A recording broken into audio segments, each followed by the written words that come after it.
Right now, if you ask most people why housing has become so unaffordable, you'll get the same three answers. Interest rates are too high. Investors are buying up every house on the market. There simply aren't enough construction workers to build fast enough. All three of those things are real. None of them are actually the root cause. The real story is quieter, older, and far more boring than any of that, which is exactly why almost nobody talks about it. The reason you can't afford a home might not be a market failure at all. It might be a system working exactly as it was designed to work decades ago by people who are long since retired or dead in thousands of small local meetings that almost nobody attended. To understand this, you have to go back further than the current housing crisis. You have to go back to a piece of paperwork most people have never heard of: zoning law. Zoning sounds like the most boring possible topic for a documentary. That's precisely the point. Nobody protests zoning. Nobody votes based on zoning. And that's exactly why it's been able to quietly reshape an entire country's housing supply for 100 years without ever becoming a major political issue. Modern zoning in America emerged in the early 20th century, and its earliest advocates were remarkably candid about its purpose. The goal wasn't purely aesthetic. It was economic and social separation, dressed up in the language of preserving neighborhood character. New York City passed the first comprehensive zoning code in the country back in 1916, driven largely by wealthy Fifth Avenue merchants who wanted to keep garment factories and their working-class employees away from their storefronts. Within a couple of decades, cities across the country adopted similar codes, and the language shifted subtly but meaningfully. Zoning wasn't framed as keeping certain people out anymore. It was framed as protecting neighborhood character and preserving property values. Here's where it gets uncomfortable. Historical zoning documents and city planning records from this era show, in plain language, that zoning was frequently used as a legal workaround for racial and economic segregation after the Supreme Court ruled explicit racial zoning unconstitutional in 1917. Cities couldn't legally say no black residents.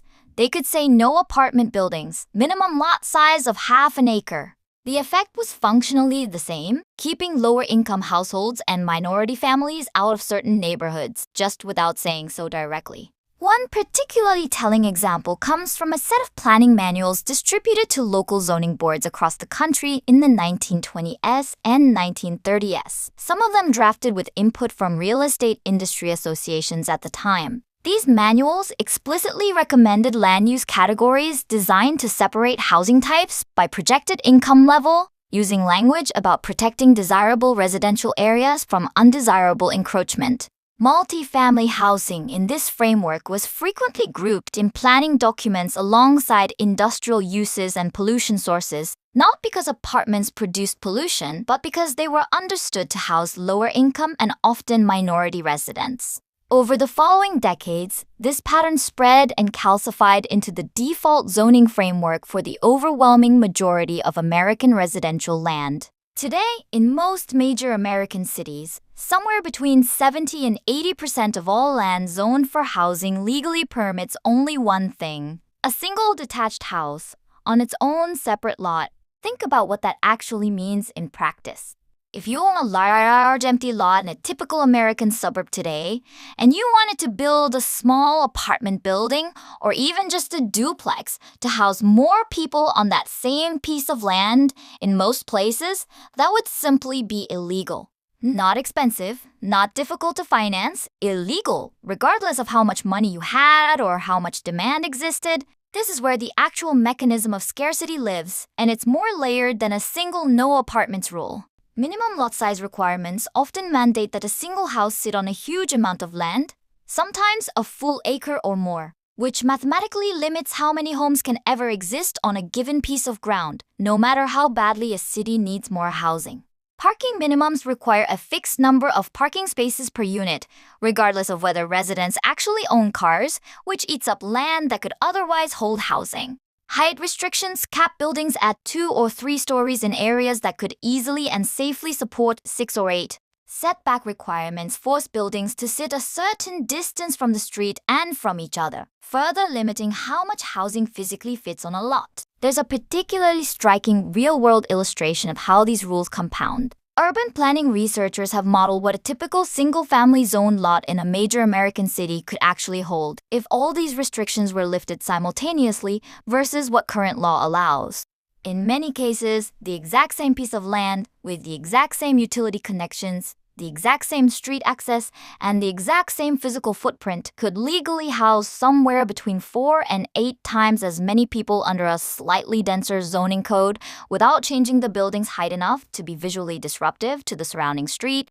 Individually, each of these rules sounds reasonable enough. Nobody objects to parking requirements or height limits in isolation. But stack all of them together across an entire city, and the cumulative effect is that building anything denser than a single detached house becomes legally impossible across most of the available land, precisely in the places where housing demand is highest. Zoning changes happen at the local level, typically through city council votes or planning commission hearings, and these meetings notoriously have extremely low public turnout. Academic research on local government participation has consistently found who don't live there yet and therefore can't attend the meeting, can't vote, and have no formal voice in the decision at all. One widely cited study analyzing planning meeting attendance across several California cities found that homeowners were overrepresented at these hearings by a factor of roughly 2 to 1 relative to their share of the overall population, simply because the future residents don't exist yet as a political constituency. It's not corruption in any traditional sense, so why has this never become a major political issue, the way healthcare or education costs have? The answer lies in who actually shows up to the meetings where these rules get decided. The people who do show up tend to be disproportionately existing homeowners, often older, often already owning the exact kind of property that benefits from restricted supply nearby. That public comment at these hearings skews heavily toward existing residents opposing new development. People who already have a home and a vote, objecting to construction that would primarily benefit future residents, renters, who statistically skew younger and are the group most directly affected by restricted housing supply, were dramatically underrepresented in the room where these decisions actually get made. This creates a structural imbalance that's almost invisible from the outside. A small number of existing homeowners can block housing that would benefit thousands of future residents. It's just an extremely effective structural bias built into how local democracy happens to function. There's also a financial incentive quietly reinforcing this behavior that rarely gets discussed openly. For most American homeowners, their house represents the single largest asset they own, often the majority of their entire net worth. Restricting nearby housing supply, even unintentionally, tends to support and increase the value of that existing asset. Homeowners attending these meetings aren't necessarily thinking about this consciously as self-interest. But economists studying housing markets have consistently found that opposition to new development correlates strongly with existing home ownership status, more than with any measurable ideological or political affiliation. A handful of places have actually tested what happens when this gets changed, and the results are worth paying close attention to. Houston never adopted traditional zoning in the first place, and while it still has some land use regulations, it has historically allowed significantly more flexible construction than most comparable American cities. Housing economists have repeatedly pointed to Houston as a key reason Texas metro areas have maintained meaningfully more affordable housing relative to income than comparable coastal cities, despite similar population growth. Minneapolis took a different path, becoming the first major American city to formally eliminate single-family-only zoning citywide in 2019, allowing duplexes and triplexes to be built on virtually any residential lot. Early data following that reform showed a measurable increase in new housing permits relative to comparable neighboring cities that hadn't made the same change, alongside notably slower rent growth over the following several years. California, facing perhaps the most severe housing affordability crisis in the country, has passed a series of state-level laws over the past several years specifically designed to override restrictive local zoning. These laws allow accessory dwelling units and small multi-unit buildings on lots that were previously restricted to single detached homes. Early results have been mixed depending on the city, but permit applications for these previously illegal housing types have risen substantially in areas that implemented the changes seriously. Oregon offers another instructive case, becoming the first state to eliminate single-family-only zoning statewide in 2019, requiring most cities above a certain population threshold to allow duplexes, triplexes, and in some cases, larger multi-unit buildings on land that had previously been restricted to detached homes. Early studies tracking the policy's rollout found that actual construction of these newly legal housing types remained modest in the first several years. A reminder that changing the law is a necessary step, but not by itself a sufficient one. Financing, construction costs, and local permitting processes still shape how quickly new supply actually materializes on the ground. None of these examples solved housing affordability overnight, but they consistently point in the same direction. When the legal rules restricting supply loosen, even modestly, new housing actually gets built, and price growth tends to moderate relative to comparable areas that didn't change anything.